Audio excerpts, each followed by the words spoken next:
Sir, গতকাল থেকে আপনার একটা করা মামলা নিয়ে যে পরিমাণ জলঘোলা হয়েছে, আরেকটি আমার মনে হয় সামাজিকভাবে এবং রাজনৈতিকভাবে অনেক বেশি গুরুত্বপূর্ণ মামলা।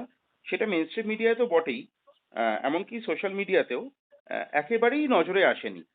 সেই বিষয়টা প্রথমে জানতে চাইবো, তারপরে তো দেবরাজ চক্রবর্তী এবং অদিতি মুন্সির বিষয়ে আসবো। সেটা হচ্ছে হাওড়া স্টেশনে এবং শিয়ালদা স্টেশনে হকার উচ্ছেদে আপনি হাইকোর্ট থেকে স্টে অর্ডার নিয়ে এসেছেন, ঠিক যেভাবে স্টে অর্ডার নিয়ে এসেছিলেন তিল জলার ক্ষেত্রে, যে ঘটনার জন্য অনেকটা আন্দোলনের ক্ষেত্রে অগ্রসর হয়েছিল আপনাদের পার্টি। হুম, হুম। গতকাল ঠিক কি স্টে অর্ডার হলো স্যার? দেখুন, গোটা হাওড়া স্টেশনের বিভিন্ন প্রান্ত জুড়ে এই যে হকার উচ্ছেদ হচ্ছে, তথাকথিত অমৃত ভারত পরিকল্পনা মাথায় নিয়ে তার বিরুদ্ধে অনেকগুলো পিটিশন মুভ হয়েছে। একটা প্রায় 4-5টা পিটিশন আমি অর্ডার করে দিয়েছি। তার আগে ব্রেস্ট ব্রিজের প্রায় 3,000 মানুষ বসবাস করছেন, তাদের উচ্ছেদের পরিকল্পনা হয়েছিল, সেটাও স্টে করা হয়েছে। বহু মানে বলতে পারি 50-60 হাজার মানুষের আহ, উচ্ছেদ হওয়ার হাত থেকে বেঁচে দিন ব্যবসায়ী যারা ওখানে বসবাস করেন তারা। আসলে আমার একটা প্রবলেম হচ্ছে, আমি মামলা সওয়াল করে চলে যাই, ঠিক ওই ডিটেলস খোঁজ রাখি না। কেন আমি মামলা করার সময় মামলার মেরিট দেখি, নাম দেখি না, চোখ দেখি না। এভাবেই আমার অভ্যেস। সেইভাবেই মামলা হয়েছে, অনেকগুলো মামলায় কালকে স্থগিতাদেশ করে দিয়েছি, স্যার বা পঞ্চ- অন্তত হ্যাঁ, 5টা পিটিশনে স্থগিতাদেশ হয়েছে। স্যার, আমার প্রশ্ন হচ্ছে এই যে 50-60 হাজার মানুষের মাথার উপর থেকে ছাদ চলে যাওয়া, এই বিষয়টা যতটা মর্মান্তিক, ঠিক একইভাবে এটাও তো মর্মান্তিক যে যারা কনজিউমার, যারা ট্রেন ধরতে যান বা যাদের আহ, ক্রয় ক্ষমতা বেশি, যাদের, তারা কেন সুরাহা পাবেন না? তাদের কেন এই গরিব মানুষদের জন্য যাতায়াতে অসুবিধা হবে? আপনি তাদের কথা কেন ভাবলেন না? আমাদের দেশে বা পৃথিবীর সর্বত্র আমাদের প্রয়োজন এবং গুরুত্বের প্রাথমিকতা ঠিক করতে হয়। বুঝতে পেরেছেন তো?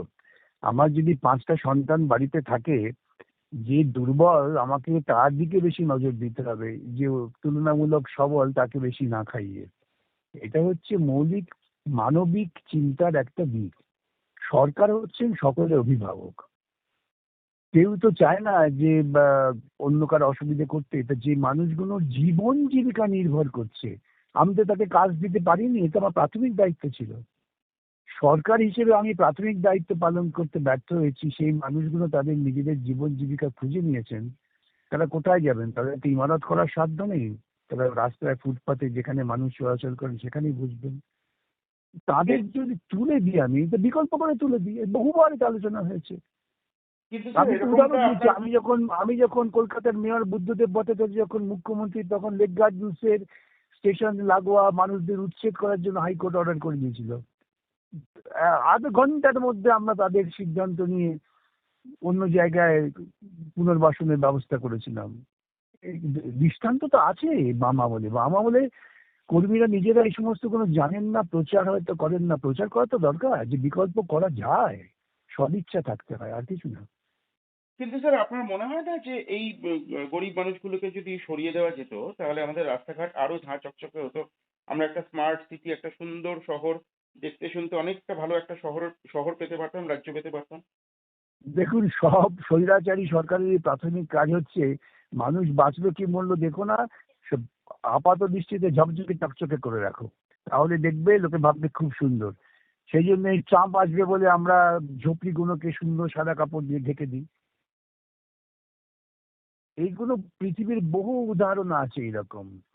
একটা লেখা মার্কোয়েজ লিখেছিলেন যে তিনি যখন যাচ্ছেন স্পেনে, যে রাস্তায় যেতে যেতে মানে বাহ কি সুন্দর ঝকঝকে তকতকে, তারপরে যখন ভেতরে ঢুকলেন মানুষের জীবনে, তখন দেখলেন কি নির্মম ফ্যাসিবাদী ঝোঁক আছে। মানুষের মৌলিক অধিকার যদি তুমি না দিতে পারো, ঝকঝকে চকচকে রাস্তা দিয়ে কি হবে? দুটোর মধ্যে আমাকে তুল্যমূল্য প্রাথমিকতা বিচার করতে হবে, কোনটা আগে প্রয়োজন, এটাই হচ্ছে কথা। স্যার, এবার দ্বিতীয় প্রশ্নে আসবো। আপনি দুর্নীতি বিরোধী আন্দোলনের মুখ, এ বিষয়ে আপনার অতি বড় নিন্দুকও দ্বিমত হতে পারবেন না। সেই জায়গায় দাঁড়িয়ে আপাদমস্তক দুর্নীতিগ্রস্ত একজন মানুষ এবং তার স্ত্রী বিধায়ক দেবরাজ চক্রবর্তী এবং অদিতি মুন্সি, আপনি তাদের হয়ে কি করে ব্যাটন ধরলেন স্যার? এ তো ব্যক্তিগতভাবে আমারও মানতে অসুবিধা হয়েছে, আপনি যাই বলুন। অনেকেই এটা ঠিক বোঝেননি, না বুঝে খানিকটা আবেগ তাড়িত হয়ে বিভ্রান্ত পথিক হয়ে পড়েছেন। বিষয়টা ঠিক কি স্যার? আমাদের লড়াইটা প্রাতিষ্ঠানিক দুর্নীতির বিরুদ্ধে। আপনি দেখবেন যত সওয়াল হয়েছে, যত কিছু হয়েছে, সব জায়গায় ছিল যে প্রাতিষ্ঠানিক দুর্নীতি, প্রশাসনকে ব্যবহার করে দুর্নীতি। এটা মারাত্মক অপরাধ। ব্যক্তিগতভাবে হয়তো আমাদের সমাজে দুর্নীতিগ্রস্ত অনেক মানুষই আছেন, তা আমরা সেটা নিয়ে তো সেভাবে লড়াই করি না। আমরা লড়াই করি যখন সংগঠিত দুর্নীতি হয়। আর এই যে মামলাটার কথা বললেন, আমিও বললাম যে মামলার সময় আমরা দেখি যখন জুনিয়ররা আমাদের কাছে নিয়ে আসেন, বিষয়টা কি? বিষয়টা হচ্ছে নির্বাচনী হলফনামায় তিনি অসত্য কথা বলেছেন।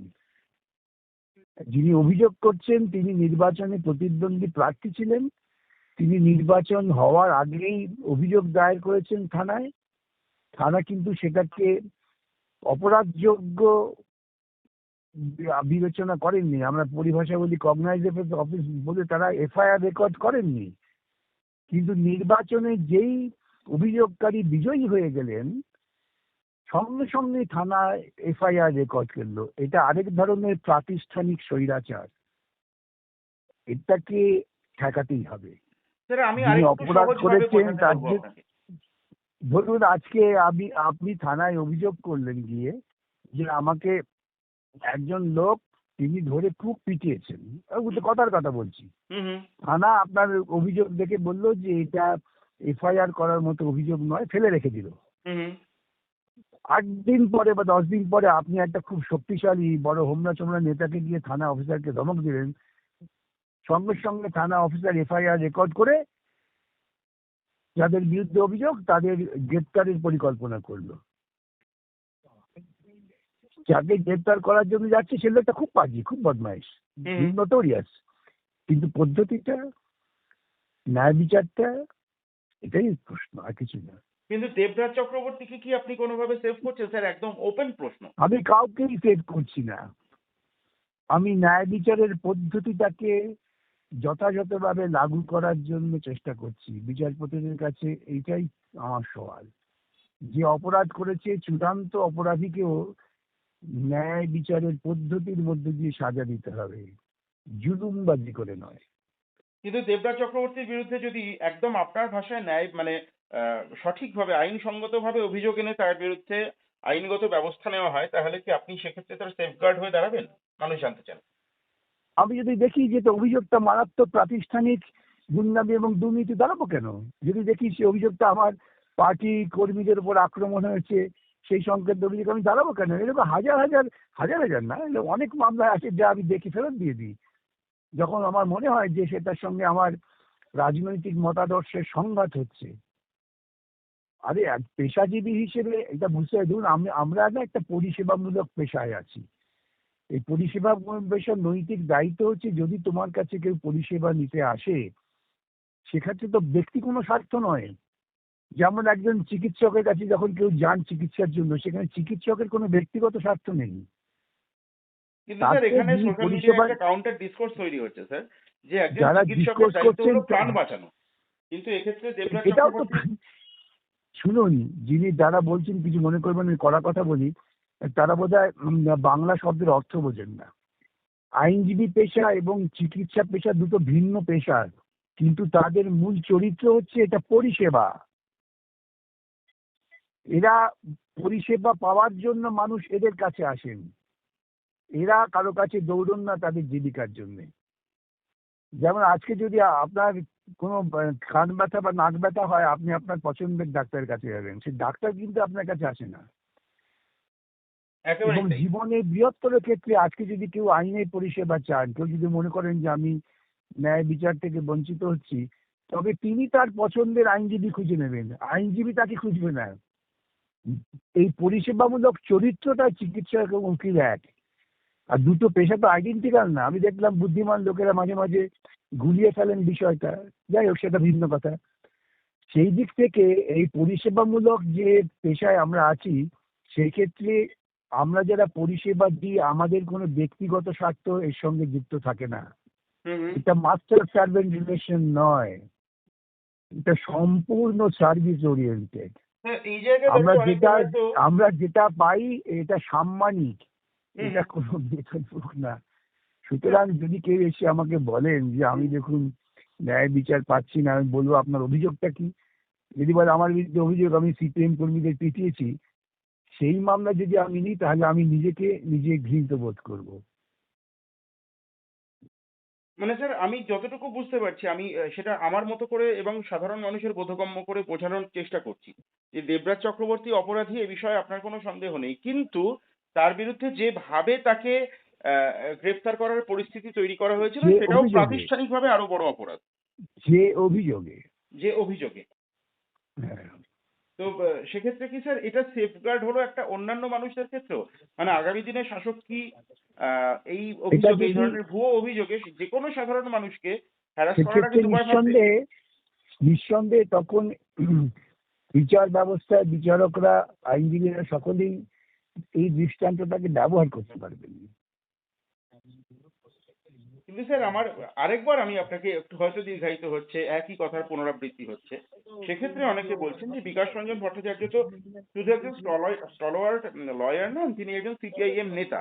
সেই জায়গায় দাঁড়িয়ে তারা অনেকে অভিমানাহত হয়েছেন। যারা অভিমানিত হয়েছেন তারা খানিকটা আবেগে চলেছেন, যুক্তিতে বিবেচনায় চলেননি। আমি তাদের অনুরোধ করব আপনারা ব্যাপারটা খতিয়ে দেখুন, বুঝুন, বৃহত্তর সামাজিক প্রেক্ষিতে ভাবুন। তাৎক্ষণিক চিন্তা করলে পরে কিন্তু অসুবিধে হবে ভবিষ্যতের জন্য।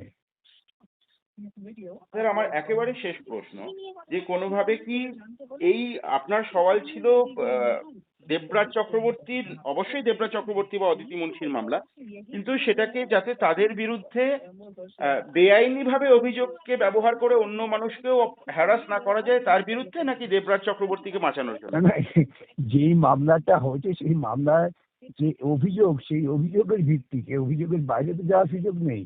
হুম হুম।